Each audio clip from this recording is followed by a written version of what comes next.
Are you taking cold showers to cool off? In the sweltering heat of summer, it's a natural reaction. But scientists say you might be making things worse. New studies are emerging that challenge this common practice.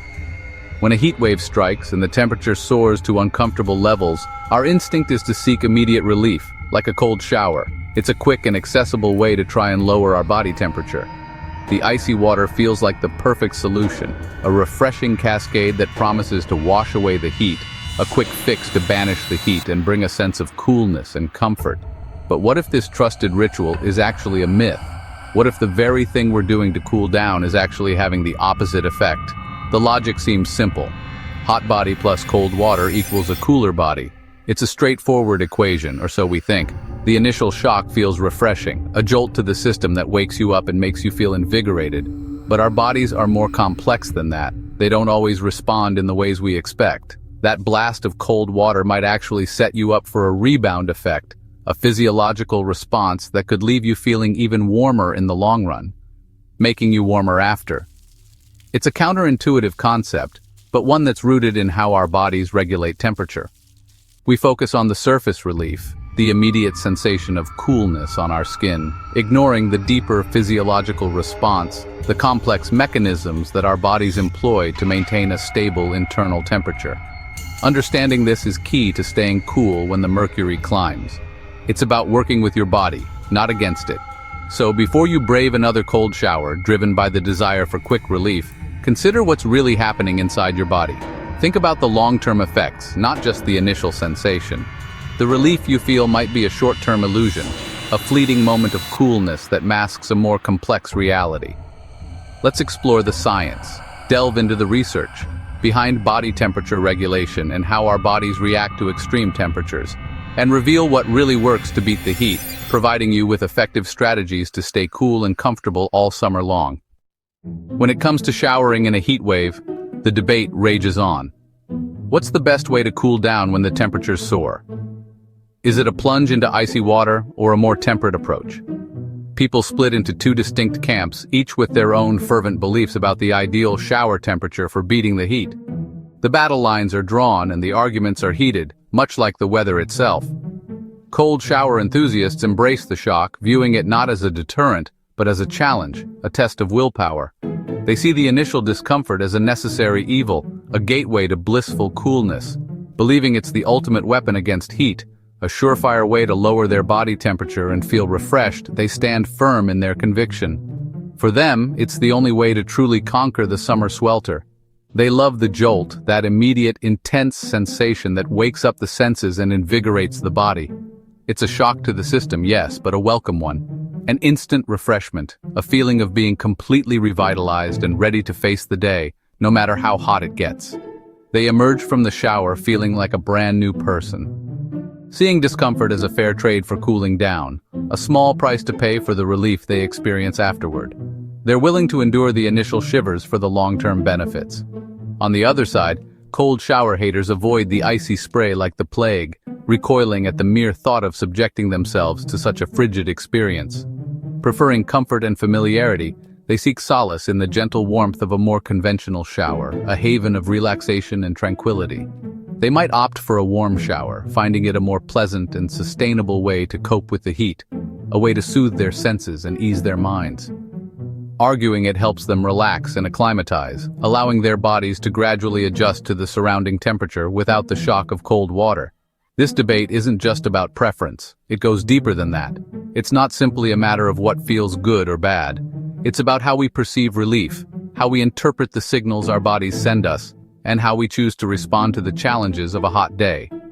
Cold shower lovers chase the sensation of cold skin, the tingling, refreshing feeling that spreads across their body as the cold water works its magic. Thinking it means their body is cooling, that the cold water is actively drawing heat away from their core, leaving them feeling cooler and more comfortable. Haters focus on overall comfort, prioritizing a pleasant and relaxing experience over the perceived benefits of a cold shock. Doubting the benefits of a drastic temperature change, they question whether the initial discomfort is truly worth the fleeting feeling of coolness. But which approach actually works? Which method truly provides the most effective and lasting relief from the oppressive heat? Professor Mike Tipton, a leading authority in the field of human physiology, might have the answer. An expert in human physiology has studied this question extensively, delving into the complex mechanisms that govern our body's response to temperature changes. Our bodies strive for thermal balance, constantly working to maintain a stable internal temperature, regardless of the external environment. And sudden changes trigger powerful reactions, setting off a cascade of physiological responses designed to protect us from harm and restore equilibrium. It's these reactions, not our preferences, the automatic, involuntary responses of our bodies, that ultimately determine the effectiveness of a shower in cooling us down. That determine if a shower cools us down or heats us up, whether it helps us achieve lasting relief or simply provides a temporary distraction from the heat. Let's look at what really happens when cold water hits and unravel the science behind this age-old debate. Many people believe that a cold shower is a quick fix for overheating, especially during those sweltering summer months. But does it really work? To see why cold showers often don't provide the relief you're hoping for, let's take a closer look at how our bodies are designed to regulate temperature. It's a complex and fascinating system. Your core temperature needs to stay remarkably stable. It's a delicate balance. We're talking about maintaining a temperature of around 37 degrees Celsius or 98.6 degrees Fahrenheit. This is the optimal range for your body's processes to function efficiently. Your skin, with its intricate network of blood vessels just beneath the surface, acts as the primary interface with the outside world, constantly sensing and reacting to changes in temperature. It's your first line of defense against overheating or overcooling. When you're hot and your body needs to shed heat, blood vessels widen, a process called vasodilation. This allows more blood to flow closer to the skin's surface, facilitating heat release into the surrounding environment. Sweating helps too, as the evaporation of sweat from your skin's surface draws heat away from your body, providing a cooling effect. Now imagine you step into a cold shower. Immediately, your body's temperature sensors detect the sudden drop in temperature and sound the alarm, triggering a cascade of defensive reactions. Instead of effectively cooling your core, your body perceives the cold water as a potential threat to your internal temperature. To conserve heat and protect your vital organs, your body clamps down on the blood vessels near the skin's surface, a process known as vasoconstriction. This vasoconstriction effectively traps heat inside your body, preventing it from escaping. In essence, you're shutting down your body's main radiator, the very mechanism designed to release excess heat. The initial cold sensation you feel is primarily on the surface of your skin. Internally, your body is actively working to insulate itself, trapping heat at the very moment when your goal is to release it and cool down effectively. The relief you experience is often superficial and short-lived. Your core temperature, the critical factor, isn't significantly dropping and may even rise slightly as your body works to generate heat. In a way, you've short-circuited your natural cooling system, hindering its ability to regulate your internal temperature effectively. The result? A thermal traffic jam inside your body where heat struggles to escape. The cold water numbs your skin, providing a temporary sensation of coolness, but your body's core heat remains stubbornly locked in, potentially exacerbating the feeling of being overheated in the long run. That's precisely why cold showers can sometimes backfire and leave you feeling even more uncomfortable during a heat wave. The problem with cold showers goes beyond trapping heat. Once you step out, your body works to correct what it thinks was a dangerous drop in temperature. Vasoconstriction means your internal heat is conserved, and as your skin warms up, that trapped heat radiates out. You might feel even hotter than before, the rebound effect. Your body may even generate more heat to compensate, undoing any brief relief. It's a vicious cycle: cold shower, trapped heat, feeling hotter, repeat. Professor Tipton's research shows the body treats a cold shower like a real threat, conserving heat at all costs. The cool feeling is a sensory illusion. Your core is still burning. You're numbing the surface while the fire inside continues. The result, a fleeting refreshment followed by a buildup of internal heat. Cold showers offer only temporary relief, often leaving you sweatier and more uncomfortable. For most, a cold shower is just ineffective, but for some, it's risky. The cold shock response triggers a gasp, rapid breathing, and a spike in heart rate and blood pressure. For those with heart conditions, this sudden strain can be dangerous, even leading to heart attacks or strokes. Health authorities warn against extreme temperature changes for people with cardiovascular issues. Older adults and young children are also more vulnerable, as their bodies regulate temperature less efficiently. What's uncomfortable for a healthy adult can be hazardous for others. The goal is to cool down safely, not put your body under stress.